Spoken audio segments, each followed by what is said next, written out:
Assalamualaikum warahmatullahi wabarakatuh. Halo, selamat datang semuanya. Sebelumnya, perkenalkan nama saya Almer yang akan memandu diskusi tentang film dokumenter yang berjudul Muter Panguripan. Di sini saya akan menceritakan sedikit tentang film dokumenter Muter Panguripan yang tayang di channel YouTube Ryokan Ardian. Dalam film tersebut terdapat narasumber yang bernama Bapak Ngatenu. Beliau adalah seorang petani yang bekerja keras dan pantang menyerah.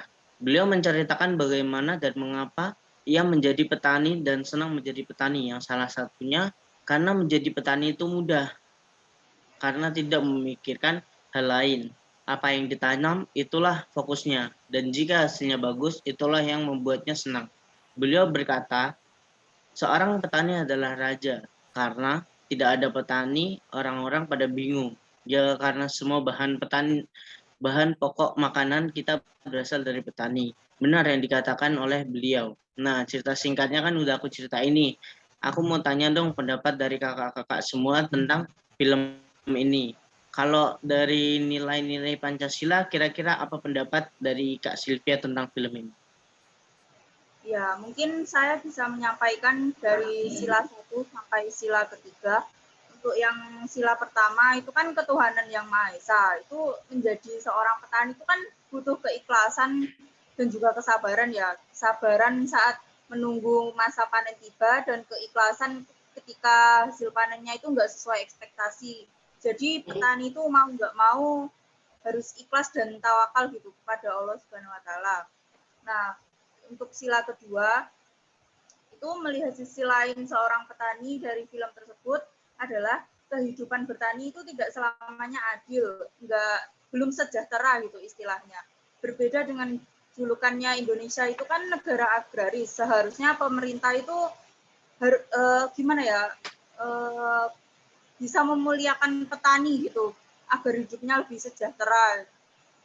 Dan untuk sila yang ketiga dari film tersebut dapat kita lihat bahwa petani berusaha sekeras mungkin agar mendapatkan hasil panen yang maksimal. Kita sebagai mahasiswa juga dapat berperan membantu para petani untuk memajukan industri pertanian, saling bahu-membahu untuk persatuan dan kesatuan di Indonesia. Mungkin itu saja pendapat dari saya. Oke, itu tadi jawaban dari Kak Silvi. Kira-kira ada lagi nggak Kak? Mungkin Kak Dewi bisa bantu jawab. Oke, buat sila keempat kan kerakyatan yang dipimpin oleh hikmat kebijaksanaan dalam permusyawaratan dan perwakilan. Nah, di dalam sila keempat ini, peran petani sangat penting bagi kehidupan dan kebutuhan pangan masyarakat. Namun, pemerintah masih mengabaikan petani sehingga kehidupan petani itu masih kurang sejahtera. Hal ini tidak sesuai dengan peran penting petani dan yang telah disebutkan. Dan untuk sila kelima kan ada keadilan sosial bagi seluruh rakyat Indonesia. Di sila kelima ini dengan peran petani sebagai penyedia makanan pokok dapat disimpulkan bahwa kegiatan bertani sesuai dengan pengamalan sila kelima. Pengamalan sila tersebut tergambar di mana petani telah membantu kehidupan masyarakat. Itu saja yang saya sampaikan untuk sila keempat dan kelimanya.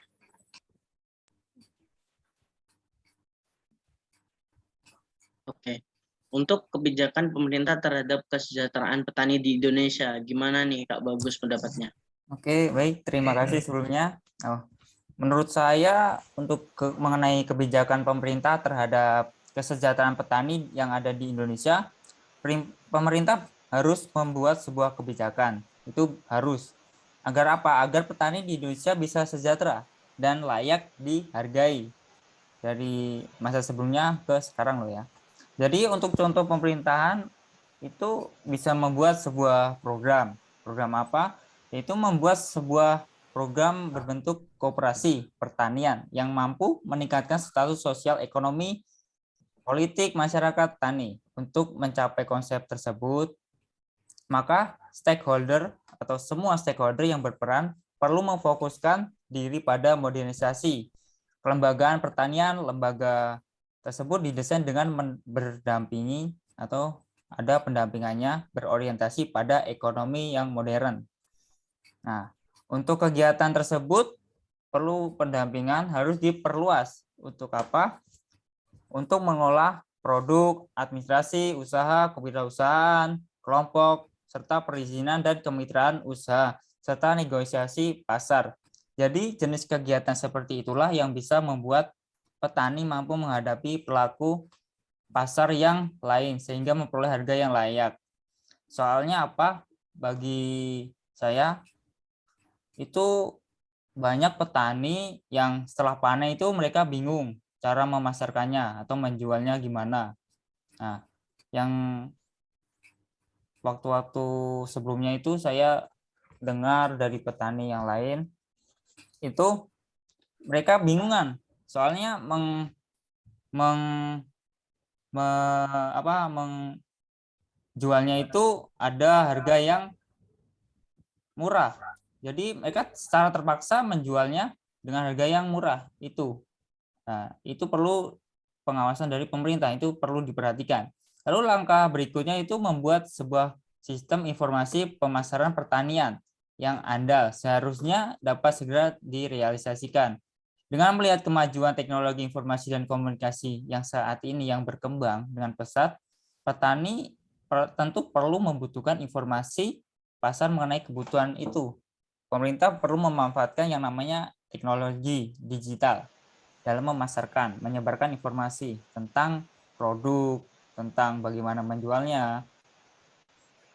Itu ada berbagai e-commerce yang bisa dimanfaatkan pemerintah dalam menerapkan kebijakan yang tepat, seperti e-commerce dapat direalisasikan untuk pemasaran produk pertanian. Namun media informasi dan komunikasi apa yang tepat itu nanti bisa diterapkan. Jadi pemerintah juga harus memberikan edukasi kepada para petani. Karena para petani tidak semua paham akan teknologi, perlu yang namanya edukasi. Itu pemerintah harus mengedukasi lewat perantara. Bisa perantara para pemuda yang ada di desa-desa masing-masing. Itu bisa dimanfaatkan. Jadi peserta program tersebut sewajarnya diutamakan para pemuda tani di masing-masing pedesaan yang memiliki sifat adaptif terhadap perkembangan teknologi. Para pemuda ini kemudian diwajibkan untuk mensosialisasikan atau menerapkan pengetahuan mereka tersebut kepada para petani.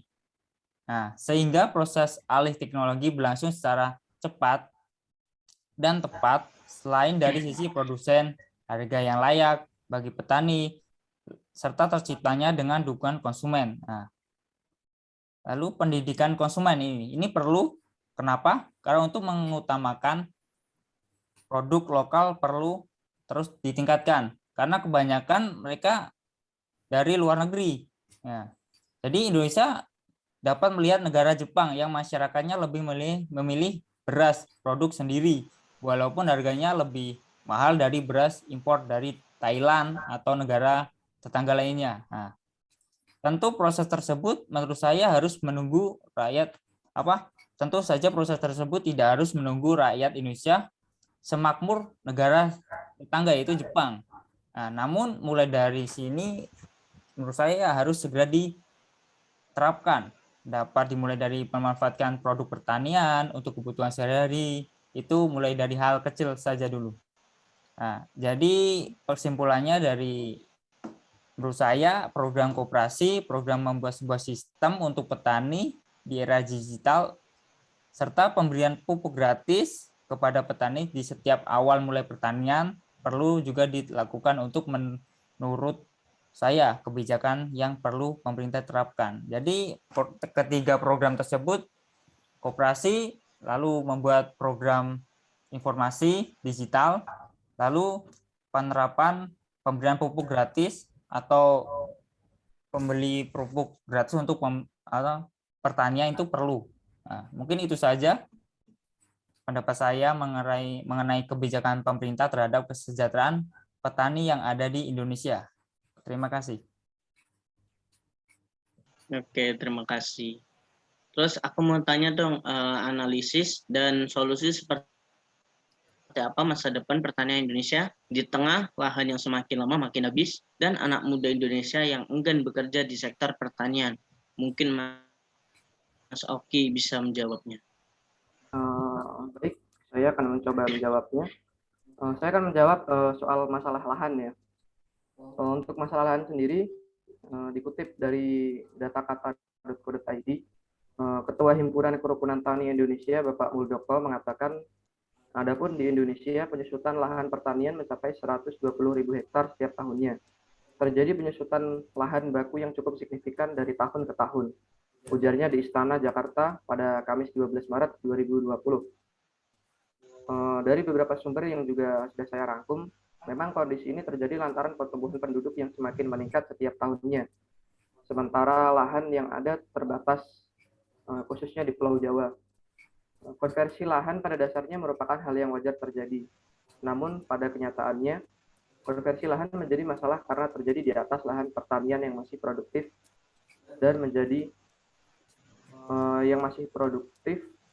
dan ketersediaannya yang terbatas. Proses terjadinya alih fungsi lahan pertanian ke penggunaan dan pertanian disebabkan juga oleh beberapa faktor seperti eksternal, misalnya dinamika pertumbuhan perkotaan maupun ekonomi di Indonesia. Faktor internal seperti faktor ekonomi dari petani sendiri, sehingga memaksa petani menjual lahan pertaniannya walaupun berakibat kehilangan sumber mata pencariannya. Dan juga ada faktor kebijakan pemerintah seperti aspek regulasi yang dikeluarkan pemerintah pusat maupun daerah yang berkaitan dengan perubahan fungsi lahan pertanian. Apa sih dampaknya? Dampak konversi lahan sawah antara lain menurunkan produksi padi nasional di Indonesia, kerugian akibat investasi dana untuk mencetak sawah. Dampak lainnya adalah menurunnya kesempatan kerja dalam bidang pertanian dan degradasi lingkungan tentunya. Apa sih solusinya? Solusi yang dapat ditawarkan adalah penyusunan peraturan daerah tentang kawasan lahan pertanian abadi yang tidak boleh dialih fungsikan. Selain itu dapat diberikan juga kompensasi untuk para petani atau pemilik sawah berupa bantuan atau dari segi pajak PBB mungkin ada pengurangannya. Untuk teknologi dapat menggunakan teknologi pertanian yang lebih modern tadi seperti yang dikatakan oleh Mas Bagus untuk mendukung para petani sehingga meningkatkan kualitas pengolahan lahannya dan hasil pertanian menjadi lebih maksimal. Selanjutnya adalah dengan mengembangkan lahan-lahan baru di luar Pulau Jawa. Karena seperti yang kita ketahui Pulau Jawa itu sudah termasuk dalam provinsi yang padat ya, kepulauan yang padat ya. Hal itu juga harus didukung dengan pemerintah yang memudahkan izin pembukaan lahan pertanian. Lahan yang dibuka itu berupa lahan bahan pokok masyarakat seperti padi dan juga umbi-umbian dan juga bahan pokok lainnya yang dikonsumsi oleh masyarakat Indonesia. Itu saja sih yang dapat saya sampaikan soal masalah lahan pertanian di Indonesia. Oke, kalau itu tadi dari Mas Oki ya. Kalau dari Mas Apres bagaimana?